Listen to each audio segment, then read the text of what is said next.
महाराष्ट्र नवनिर्माण सेनेचे कोल्हापूर जिल्हा उपाध्यक्ष रोहन निर्मळ यांनी आज तब्बल 450 ते 500 कार्यकर्त्यांसह शिवसेना शिंदे गटामध्ये जाहीर प्रवेश केल्याने कोल्हापूरच्या राजकारणात मोठी खळबळ उडाली आहे।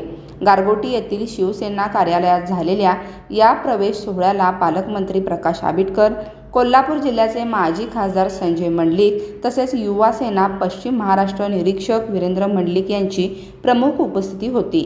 या सोहळ्यात बोलताना रोहन निर्मळ यांनी आपली भूमिका ठामपणे मांडली। हिंदुत्व आणि मराठी अस्मिता यांच्याशी कोणतीही तडजोड न करता माझे सामाजिक व राजकीय काम यापुढेही त्याच जोमाने सुरू राहील। सामान्य माणसाच्या प्रश्नासाठी रस्त्यावर उतरून लढण्याची भूमिका मी कायम ठेवणार आहे, असं त्यांनी स्पष्ट केलं। रोहन निर्मळ यांच्या प्रवेशामुळे शिवसेना शिंदे गटाला ग्रामीण भागात मोठे बळ मिळणार असल्याचे मत पालकमंत्री प्रकाश आंबेडकर यांनी व्यक्त केले। रोहन निर्मळ यांचा संघटनात्मक अनुभव, कार्यकर्त्यांशी असलेला थेट संपर्क आणि ग्रामीण भागातील पकड यामुळे पक्ष अधिक मजबूत होईल। कोल्हापूर जिल्ह्यात शिवसेनेची ताकद वाढवण्यासाठी हा प्रवेश निर्णायक ठरेल, असं आंबेडकर म्हणाले। यावेळी माजी खासदार संजय मंडलिक यांनीही रोहन निर्मळ यांच्या कार्यपद्धतीचे कौतुक करत, तरुण नेतृत्व पक्षात आल्याने नवचैतन्य निर्माण होते।